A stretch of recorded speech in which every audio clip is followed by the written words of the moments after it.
One night in June 1962, 3 men vanished from the most secure prison in America.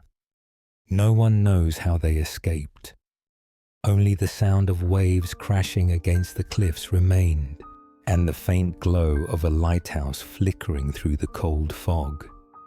In the middle of San Francisco Bay, the island stood alone, a block of grey stone rising from the water. They called it Alcatraz, once a military fortress, later a federal prison. From 1934 to 1963, it was built for one purpose: to keep freedom out of reach.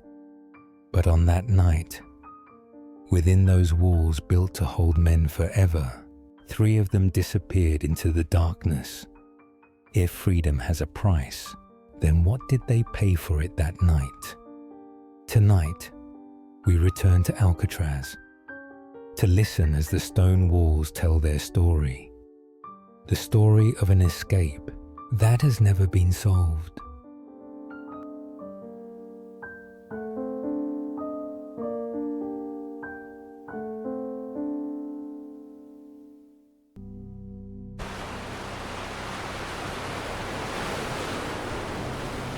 In the middle of the 19th century, when sailing ships still drifted slowly across the San Francisco Bay, a bare rock rose from the grey water.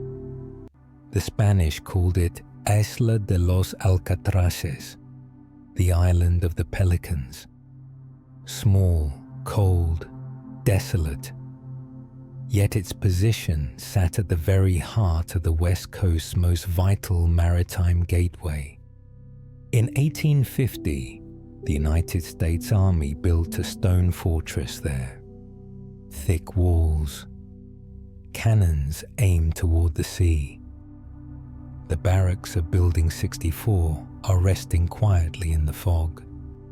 From that moment, Alcatraz became the lonely sentinel of the bay, proud and silent. Through the mist, the sound of waves striking the shore echoed like the breath of a living creature standing guard.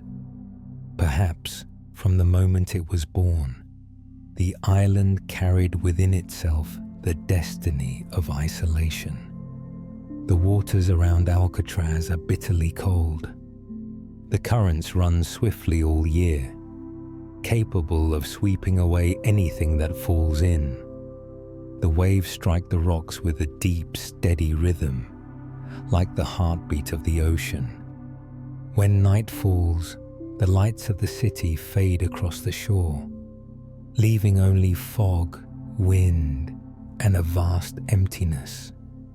For the soldiers once stationed here, Alcatraz was not merely a post of defense. It was the boundary between man and loneliness.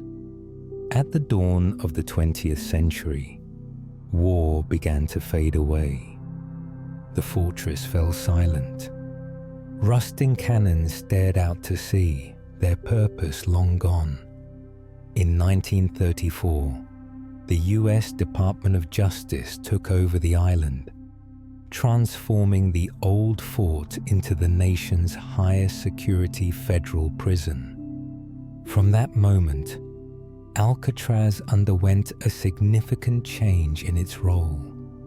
Once the guardian of a nation's border, it became the keeper of its own people, no longer facing the ocean, but the human spirit itself.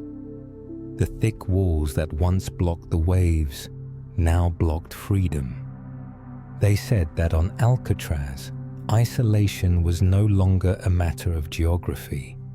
It was a punishment. When the first ship carrying prisoners arrived in August 1934, the grey rock had already turned into a fortress of silence. Behind its heavy iron gates stretched a maze of narrow hallways and low ceilings. Pale fluorescent light glowed against damp concrete. The footsteps of guards echoed, then disappeared, leaving behind a silence thick as fog. The air inside was so heavy that one could hear one's own heartbeat. A prisoner once said, "Here, silence is the only noise."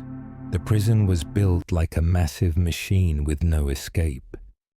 Concrete walls nearly a meter thick, anchored deep into the bedrock, made the entire structure seem to grow out of the island itself. Along the cell blocks ran a system of ventilation shafts and underground service corridors, cold spaces where only the echo of metal could be heard. Each cell was made for one man. A steel bed, a small sink, a narrow slot in the door for meal trays. Sunlight reached inside only for a few minutes each day, then vanished like a breath. At the end of the row stood D Block, the solitary confinement unit. Here, darkness became punishment. Some cells had no windows, only damp walls and the sound of dripping water. Time seemed frozen. There was no sense of day or night. Someone once said that in D Block, the only light was the one in their memory. An architect wrote, "Alcatraz is a fortress of discipline. Every stone here was laid to imprison the human will." From the mainland, the prison looked like a solid block of concrete floating on the sea. By day, sunlight turned its grey walls silver. By night, security lights cast a cold white glow, making Alcatraz drift between beauty and frost. The waves never stopped, and in moments of still wind, one could hear faint metallic sounds, as if the island itself was whispering. From a fortress of war to a fortress for men, Alcatraz passed through nearly a century without ever truly resting. It was born for isolation. It existed for confinement. And it still stands as a reminder that freedom can sometimes be just one wall and one cold ocean away. Inside the cold concrete walls of Alcatraz, life moved like a machine that never stopped. Everything was measured down to the minute, down to each breath. The prison held no more than 260 men, and for every 3 inmates, there was one guard on duty. Every step, every movement of a spoon, every glance was contained within the boundaries of control. On Alcatraz, discipline was religion, and silence was faith. But in that religion, there was no God, only walls that knew how to listen. No one could speak without permission. When words disappeared, men began to hear themselves. They heard their heartbeat, their thoughts, the faint echoes that came from the cold stone. Some said Alcatraz didn't imprison them with bars, but with silence heavy as chains. Here, the rarest sound was the sound of human breath. Meals were plain, divided equally. Time was measured by the slam of iron doors and the whistle marking labor hours. Days passed in shades of grey, with dim light filtering through the bars. A few prisoners worked in the workshops. Some cleaned the corridors. The rest sat still, watching the light shift across the walls as the hours passed. On rare Sundays, they were allowed into the yard.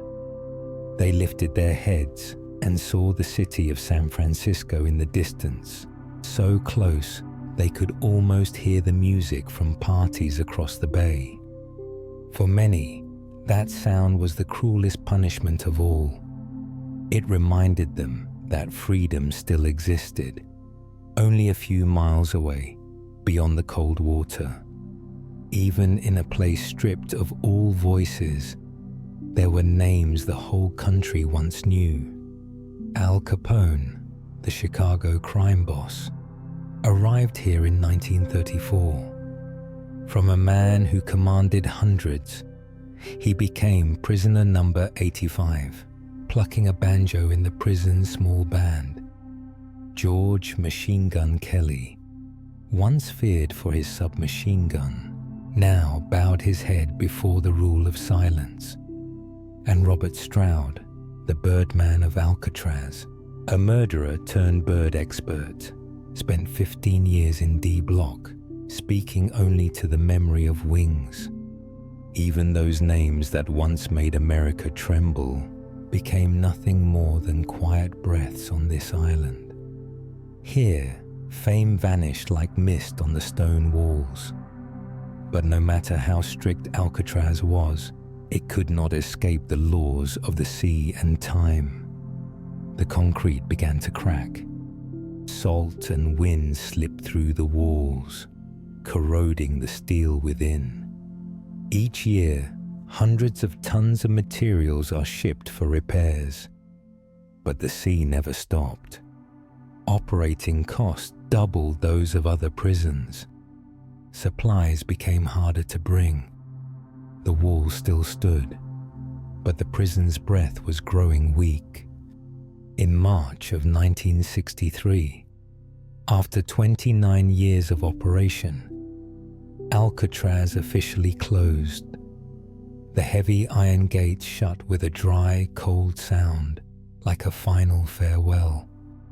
They said that, even abandoned, the island was never truly silent. On foggy nights, the waves still struck the rocks, and between them came a faint metallic ring, like the last breath of its years of confinement. And before Alcatraz sank fully into sleep, there was one night that made the entire nation hold its breath, waiting for something about to happen. Frank Morris arrived on the island in 1960. His file was brief, intelligent, quiet, patient. An IQ of 133, rare for a federal inmate at the time. He had escaped from other prisons before, only to be caught, but he never gave up on the idea of freedom. The other two were the Anglin brothers, John and Clarence, born along the Apalachicola River in Florida. They grew up in cold, turbulent waters and strong currents. They learned to swim before they could read, and were able to hold their breath underwater without trembling. When the three met in the prison workshop, painting walls, fixing fans, polishing floors, a small idea began to form. It began like a whisper among the faint sounds of metal scraping against metal. At first, no one noticed Frank Morris. He spoke little. He only watched.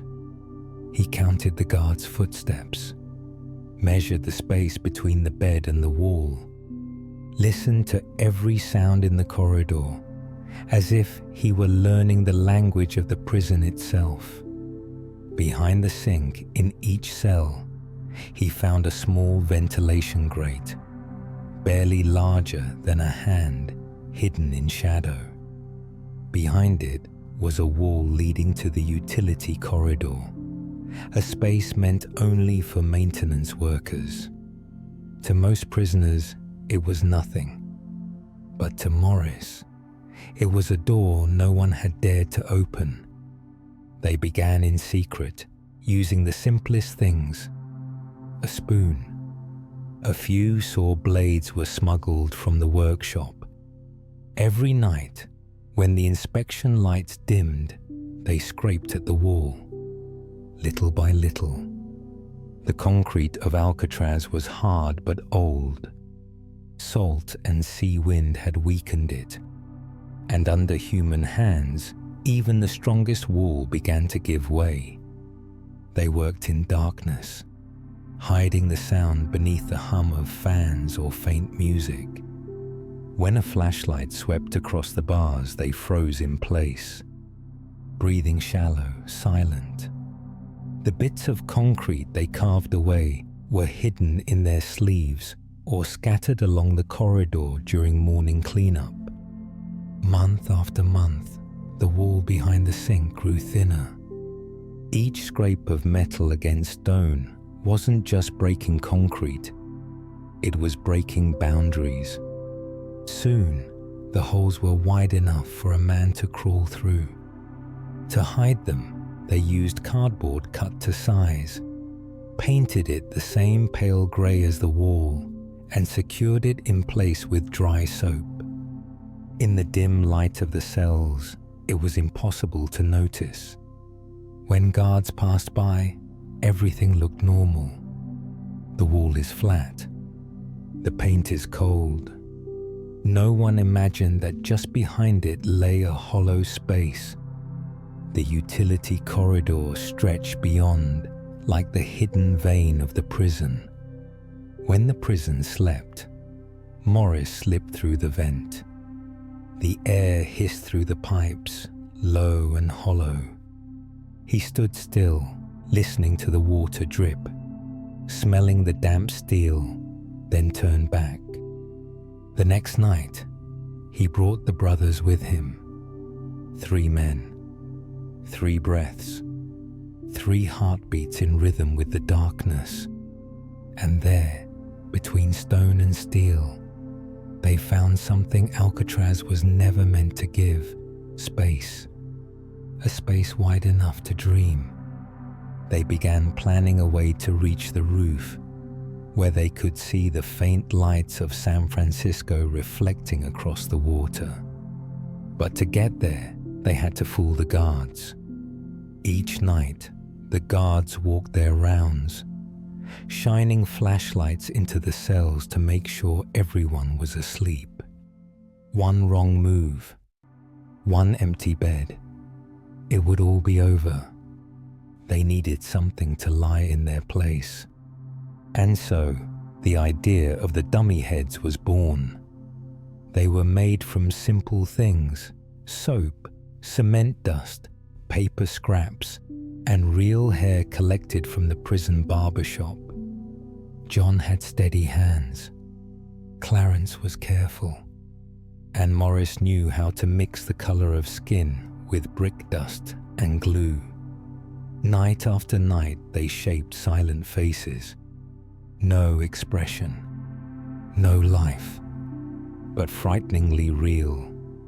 Each head was heavy like a real one, filled with cloth scraps, coated with paint, and topped with real hair. They placed them on their pillows each night, pulled the blankets up to the shoulders, and arranged everything as if a man were sleeping. When the flashlight passed by, the faces reflected a faint human tone. The guards saw stillness and walked on.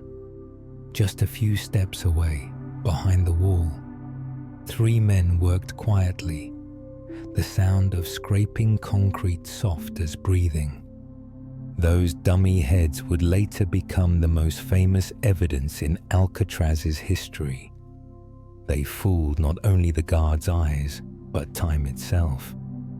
Because when the light passed through the bars that night, the guard had no idea he was looking at 3 faces, but not 3 men. And somewhere in the steel grey corridors, the plan was complete. Frank Morris, John and Clarence Anglin, 3 silent men who didn't just want to escape Alcatraz. They wanted to prove that even in a place built to be impossible, a man could still find a crack of light, a crack carved from concrete, hidden behind a sink, kept alive by one unshakable belief that no wall lasts forever. The night of June 11th, 1962, Alcatraz lay silent, a sleeping stone in the middle of San Francisco Bay. Above, the air was thick with mist. The prison's security lights glowed like faint halos, flickering as if they were breathing. Inside the cell block, 3 men lay still in their beds, their heads turned toward the wall, blankets pulled up to their shoulders. The light from the corridor drifted slowly across the bars, glinting on faces that did not move, faces that no longer breathed. Behind those walls, Frank Morris and the Anglin brothers, John and Clarence, had already begun to move. They pulled away the cardboard covering the vent and slipped into the narrow space beyond. The scrape of metal on stone, the faint rustle of fabric, then silence. The maintenance corridor was narrow and damp, filled with the smell of rust and sea wind. Water dripped steadily from the pipes above, counting the seconds. They crawled slowly, elbows pushing against the darkness, guided only by the faint light of a small homemade flashlight. No one spoke. There was only breathing, and the soft beat of hearts blending with the hum of the wind. For a moment, the whole prison seemed asleep, except for 3 men who were awake, dreaming of a sky without bars. At the end of the corridor stood a vertical pipe leading up to the roof. Morris went first, pressing his hands against the cold metal as he climbed slowly. The Anglin brothers followed, using a rope made from cloth and electrical cords to steady themselves. When they reached the top, they paused. Above them was open air, only wind and sea. Morris pushed aside the last metal grate, careful not to make a sound.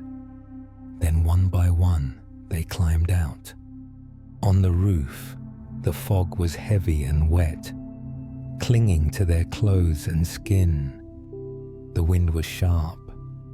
Below, the prison yard glowed faintly in pale white light. They crawled low, keeping to the shadows, and moved toward the far side of the security wall, where no camera could see. There they gripped a drain pipe and slid down. The soft thud of landing broke the air for a second, and they froze. But no one noticed. The island stayed deep in its sleep. They crossed the utility yard to the old workshop, where something waited. The one thing that could take them off Alcatraz. A raft made of raincoats. For months, they had gathered more than 50 of them, stitching them together with handmade needles and rubber cement stolen from the shop. Each seam is sealed with heat from the air vents. They built life vests, paddles, and a small wooden pump to inflate the raft manually. It could hold 3 men and ride the waves of the bay. And now, under the dim moonlight behind the clouds, it lay ready in the corner. The wind carried the taste of salt, cold enough to burn the skin. They worked quickly, inflating the raft, listening to the faint stretch of rubber under pressure. When it was full, Morris checked it one last time. Then they dragged it toward the edge of the island. Before them, the sea spread wide and dark. The water was 10 degrees, the current strong enough to sweep away anyone who slipped. But they had planned for this. According to the tide charts, if they left at 11:30, the current would carry them north toward Fort Point, beneath the Golden Gate Bridge. They lowered the raft, tied the vest to their bodies, then pushed gently. The sound of rubber touching water echoed like the breath of the ocean. One by one they slid down. No one spoke. They only looked at each other, their eyes taking the place of words. Frank Morris laid his hand on the raft's edge and looked up at the sky. Above him, the moon was thin, a silver scratch across the dark. Then they disappeared into the water. Perhaps, in the sound of those waves, Alcatraz heard its own breath and knew it would never sleep again. On the island, everything stayed quiet until morning. At 5:30, guard Joe Bowers began the first head count. He shone his light through the bars and saw the 3 men lying in bed, their heads turned toward the wall as always. Everything looked normal, but as he stepped closer, something felt wrong. The hair on one head didn't move with the breeze. It stood perfectly still. He lowered the flashlight. What he saw made the blood freeze in his veins. The face beneath the light wasn't breathing. It was made of soap, painted the color of skin, with real hair glued on top. Under the blanket lay an empty pillow and a hollow space. The alarm erupted across the island. Sirens wailed long and low, rolling over the bay, echoing all the way to San Francisco. Hundreds of guards, police, and patrol boats flooded the waters. They searched every inch east to west, but found nothing. Only a broken paddle and a few scraps of rubber washed up on Angel Island. The search lasted 14 days. Helicopters circled. Navy boats patrolled. Divers searched the depths. The final report said, no possibility of survival, but no bodies were ever found. No remains. No trace. That morning, as the fog lifted, the first light of day touched the bay and the empty walls of Alcatraz. Inside the cell where Frank Morris once slept, the vent was still open, dark as a well. The dummy heads remained on the pillows, staring blankly at the ceiling. They say that if you stand in that cell today, you can still hear the faint sound of waves through the concrete, the echo of an escape that never truly ended. 3 men, one cold, rainy night, and a space that no one has filled for more than 60 years. The morning after the sirens faded, Alcatraz sank back into the stillness of stone. But that silence was different now, heavier, denser, as if it were hiding something that no one could ever reach. The FBI opened a special file called Escape from Alcatraz. The investigation lasted 17 years. Agents retraced every statement, every small detail. They mapped the tides, the winds, and the currents of San Francisco Bay on the night of June 11th, 1962. Every theory was raised. Did they drown in the freezing waters? Or did they reach the shore and disappear into a world that never knew their names? There was no final answer. Investigators recreated the escape multiple times. By 1979, the final report was signed. No evidence of survival. Probable drowning during the crossing, but beneath that, a minor note appeared. Case closed. If alive, will remain under observation. The US Marshals never closed the case. They kept it open, like a door left slightly ajar. And sometimes, it's those doors that are never fully locked that keep people awake the longest. Over the years, small traces appeared. A piece of rubber washed up near Angel Island. A broken paddle made from scrap wood. a small bag of belongings, some clothes, an old photo, a few papers, all carried by the tide to the shore near Fort Point. But none of it proved anything. No bodies, no footprints, no witnesses. Experts said that if they had left the island exactly as the tide turned, they could have drifted toward the horseshoe area, calm water close to land. But when search teams arrived, there was only fog, grey water, and silence. It was as if the sea had swallowed everything, even the answer. Years later, Alcatraz became a museum, but deep in the FBI archives, the file of those 3 men was still updated.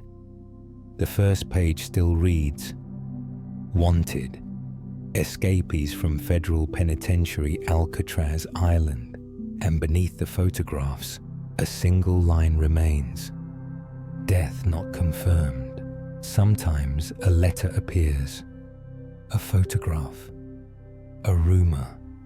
Someone claims to have seen them in Mexico, or in Brazil, or in Florida.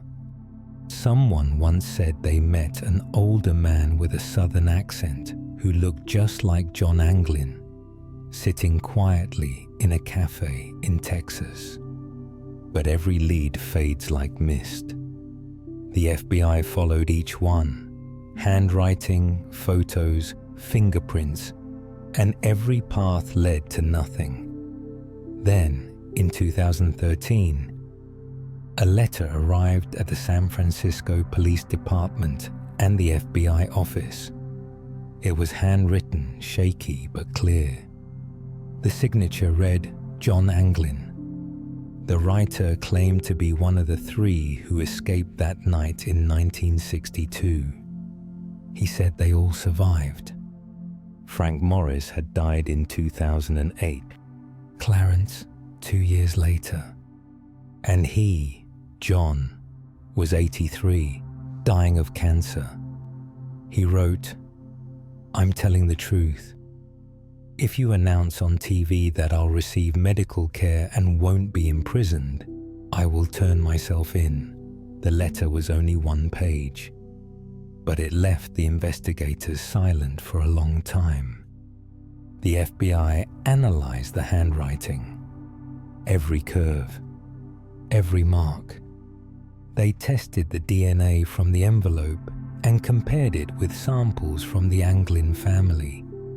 Fingerprints, biological traces. Everything was examined. The final result, inconclusive.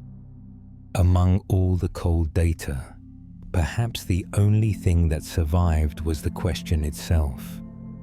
The story returned to the headlines. People argued once more. Some believed they drowned that night. Others believed they survived, changed their names, and built quiet lives somewhere far away. In 2014, researchers at Delft University in the Netherlands recreated the escape using tidal simulations. Their results showed that if the men had launched their raft at exactly 11:30, just as Morris had planned, the current would have carried them straight to Fort Point, beneath the Golden Gate Bridge. Everything matched, except for the sea, which stayed silent. And that silence has lasted more than half a century. Today, the FBI file remains in the archives marked closed. The US Marshal's file still reads active under surveillance. Those 3 names remain on the official wanted list of the United States. No one has ever concluded, because sometimes the only thing that lives between truth and legend is a question that was never answered. If you stand at the ferry dock when the fog rolls in, you might still hear the wind whispering through the rusted bars. That sound drifts across the bay like the long sigh of Alcatraz, an island once built to control everything, but that could not hold 3 men, 1 escape, 1 file left open, and a mystery that has drifted quietly across the bay for more than 60 years. In 2014, more than half a century after the night of the escape, scientists at Delft University in the Netherlands decided to face the question that had haunted America for decades. Could the 3 men have survived? They recreated the winds, currents, and tides of San Francisco Bay using modern hydrodynamic modeling techniques. The results surprised everyone. If they had left the island at 11:30 that night, exactly when Frank Morris had planned, the water would have carried them north, not out to the ocean, but toward the shore, toward Fort Point, where the lights of the Golden Gate Bridge shimmer across the bay. But if they had left just 30 minutes later, the tide would have changed, and the current would have pulled them straight into the Pacific. The model proved that, scientifically, survival was possible. Those cold numbers felt like a faint heartbeat of hope through the silence of time. Science could measure the sea, but no one could measure human endurance. Even without proof, the findings stirred something deep inside people. Because if they truly escaped, then somewhere in the story of a prison once called impossible to break, there was still a crack, a sliver of human will hidden between steel and stone. Just a few minutes, a few strokes of a paddle. That was the difference between life and death. But that night, it seemed that both wind and water chose to guide them. From that moment on, Alcatraz was no longer just a symbol of captivity. It became a symbol of courage, of the human desire to cross the line no one else dared to cross. But before that June night became legend, Alcatraz already carried another story, one that time had almost forgotten. It was 1946, 16 years before the escape of Frank Morris and the Anglin brothers.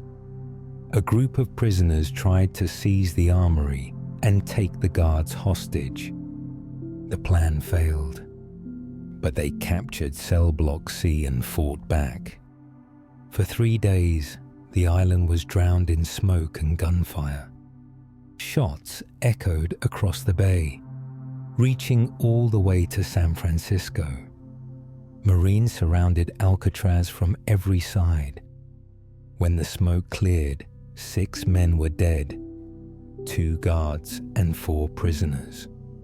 Blood stained the stone floors, and the smell of gunpowder lingered in the air. From that day on, the island seemed to understand that peace was only an illusion. After the riot, security tightened. Alcatraz became nearly untouchable, but the Battle of Alcatraz left a scar, quiet, deep, and permanent. Few spoke of it again. The bullet holes were patched, the walls were repainted, but the memory remained buried in the stone. And maybe that shadow was what kept the island from ever truly sleeping.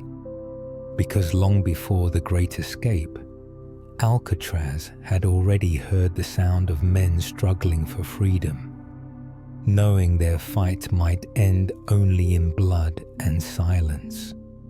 More than half a century has passed, and the island has undergone significant changes. Every year, more than 1 million visitors step ashore. They walk through the cold corridors, following the worn paths left by countless footsteps before them.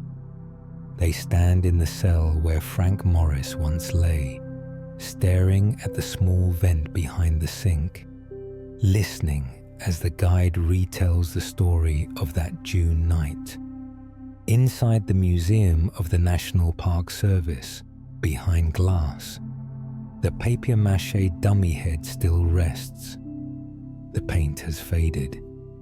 Real hair still clings to its forehead. Next to it lies a fragment of the rubber raft, stitched from more than 50 raincoats, now darkened by time. They don't speak, but they tell everything through silence. Alcatraz is no longer a prison fortress. It has become a monument of memory. People come not just to look at the past, but to ask questions about what it means to be human. In the wind that moves through the empty halls, you can almost hear the faint breath of escape, the breath of those who risked everything for freedom. Many visitors stop before a small plaque that carries the words of a former guard. We thought we were the ones keeping them inside, but the truth is, Alcatraz kept us all. Everyone who comes here brings their own questions and leaves with the same silence. Amid the light that glints on the iron bars, the story of that night in 1962 still lingers, still retold, still whispered in the sound of waves striking the shore. Alcatraz has become a place where the past never truly closes. Half prison, half mirror, reflecting both confinement and the dream of escape. A dream belonging to those who left and to those who stayed behind. No one knows if they drowned beneath the bay or lived quietly somewhere far away. But every time morning fog drifts across the water, something reminds us.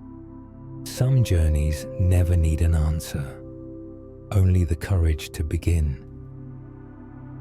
Years after the escape had already become a legend, the sealed investigation files, deep within the FBI archives, were finally made public.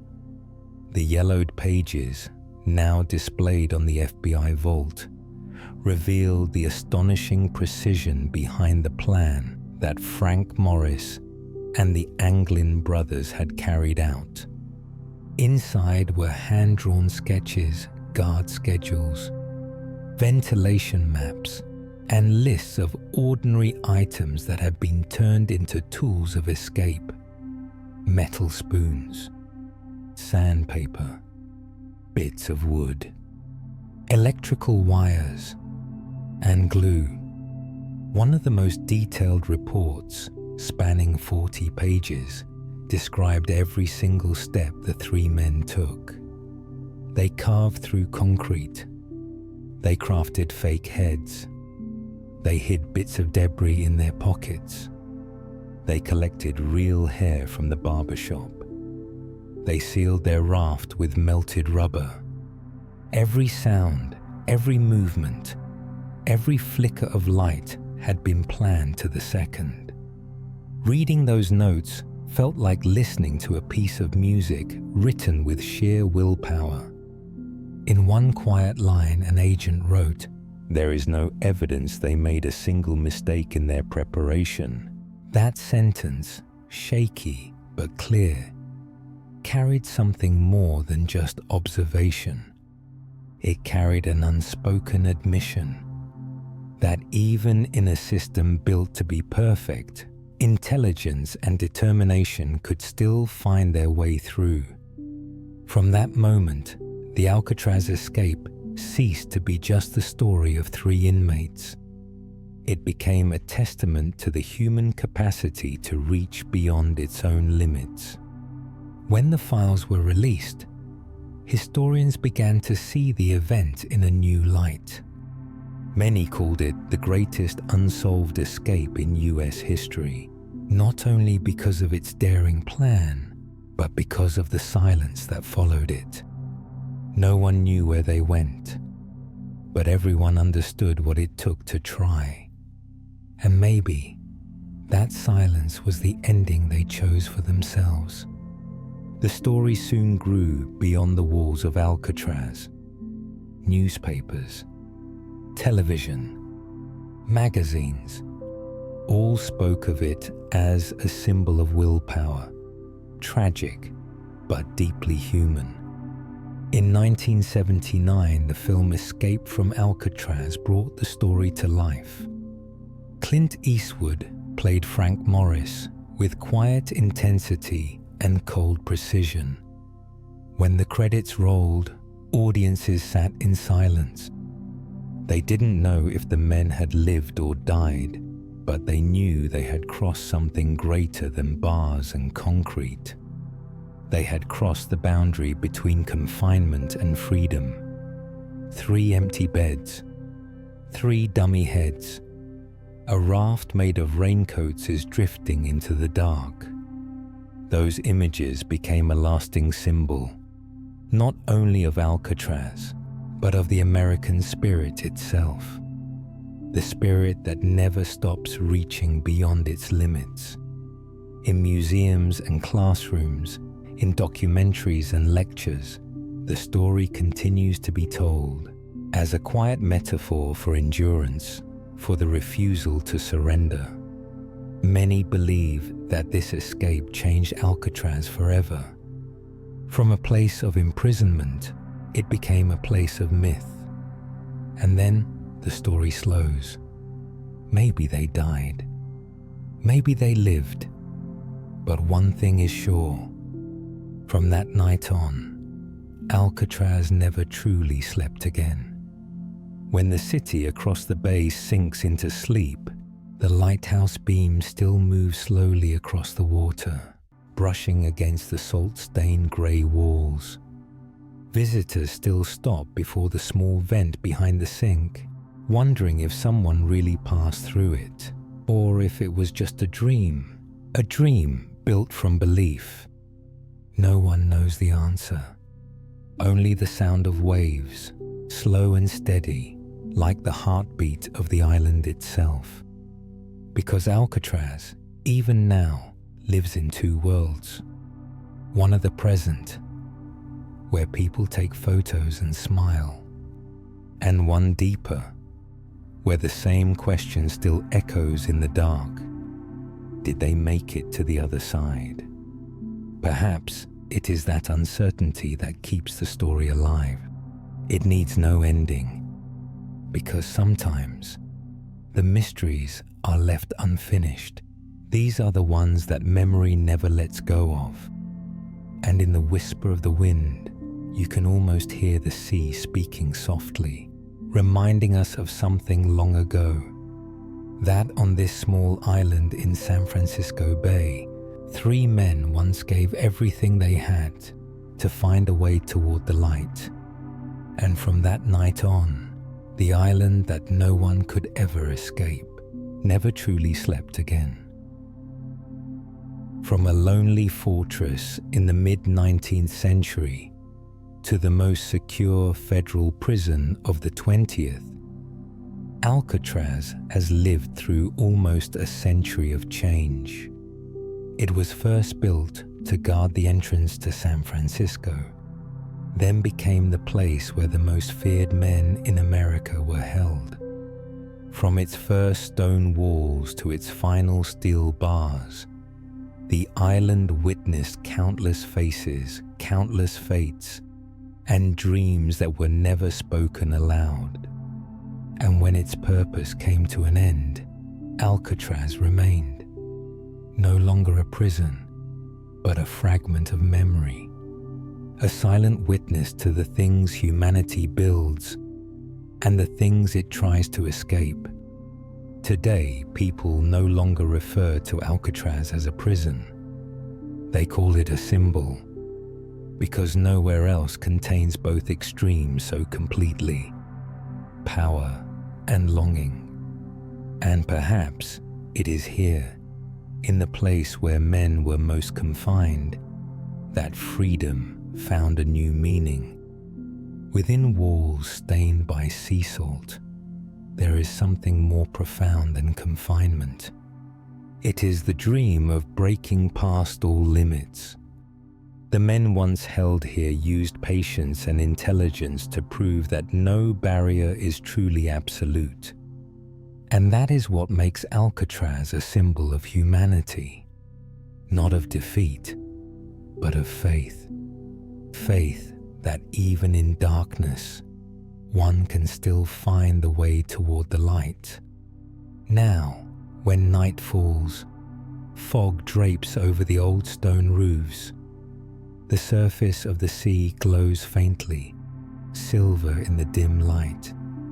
Water whispers against the cliffs like the slow heartbeat of something still alive. Above, the lighthouse turns gently, each rotation a quiet breath of memory moving through the empty halls. The wind carries the scent of salt, of time, and of stories that were never finished. In that stillness, Alcatraz seems to drift into sleep, but its sleep is never truly peaceful. Thank you for walking with me through the cold corridors of Alcatraz. Thank you for staying until the end, to listen to what the old walls still remember, until another night comes, when the stories rise again from the fog, when the sound of the waves returns, like the whisper of history, a whisper that has never truly gone silent.